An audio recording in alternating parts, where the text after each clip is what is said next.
Bonjour ou bonsoir à tous. Ça dépend à quelle heure vous allez lire cette vidéo.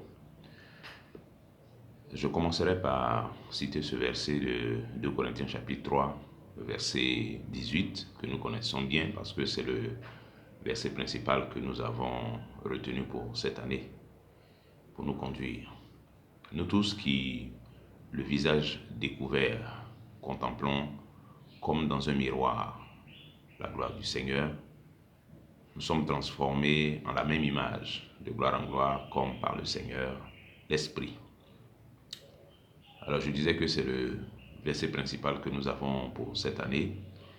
Et je le rappelle aujourd'hui parce que je tiens, et le Seigneur y tient également, à ce que l'Église puisse être recentrée sur les choses principales. Les choses principales. C'est vrai que nous vivons une situation inédite, mais il faut que nous puissions rester concentrés sur les choses essentielles. Et les choses essentielles, c'est ce que je viens de lire. Notre transformation en la même image que celle de Christ par l'Esprit du Seigneur. L'Esprit du Seigneur a un travail de transformation à opérer dans la vie de chacun de nous en tant que disciples de Jésus-Christ. Quand nous avons accepté le Seigneur, nous sommes entrés en plein dans l'esprit de 2 Corinthiens 5, 17 qui dit que si quelqu'un est en Christ, il est une nouvelle créature, les choses anciennes sont passées, voici toutes choses sont devenues nouvelles.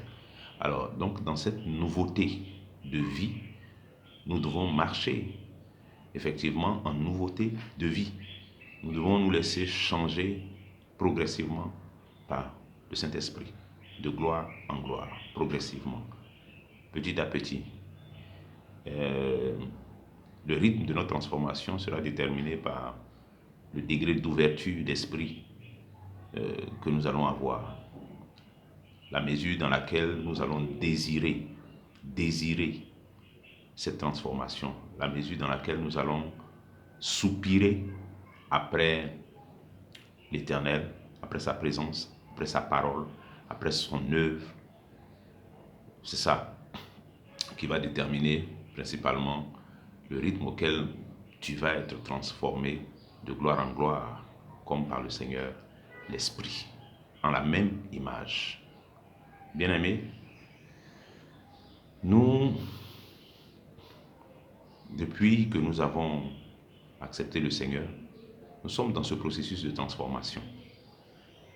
Il peut arriver que par moments, on trébuche, on glisse sur une peau de banane qui traînait par là, mais le disciple, le véritable disciple, ne s'assoit pas là où il a trébuché ou là où il a glissé sur la peau de banane. Non. La Bible dit que 7 fois le juste tombe, 7 fois l'Éternel le relève. Important. Il peut arriver, comme j'ai dit, que le juste tombe, que le juste trébuche. Mais si c'est un juste, il va se relever. Si ce n'est pas un juste, il va s'aplatir. Il va rester là, se morfondre, et puis se laisser mourir là où il est tombé. Il ne faut pas qu'il en soit ainsi.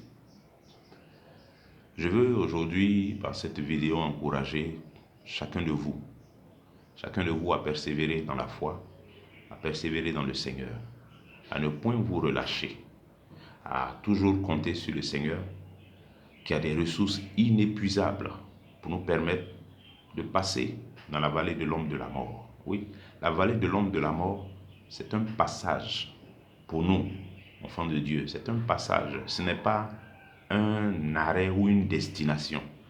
C'est un passage. Quand je marche dans la vallée de l'ombre de la mort, on marche, on ne s'arrête pas, on ne se couche pas dans la vallée de l'ombre de la mort. On marche parce qu'on la traverse. L'objectif, c'est de la traverser. C'est de la traverser et d'en sortir. Et c'est par l'Esprit de Dieu que nous y parvenons. Sa houlette et son bâton nous rassurent. L'Éternel nous donne les moyens, les ressources spirituelles pour venir à bout de tout ce qu'on peut rencontrer dans la vallée de l'ombre de la mort. Mais on la traverse. Amen. Que le Seigneur vous bénisse.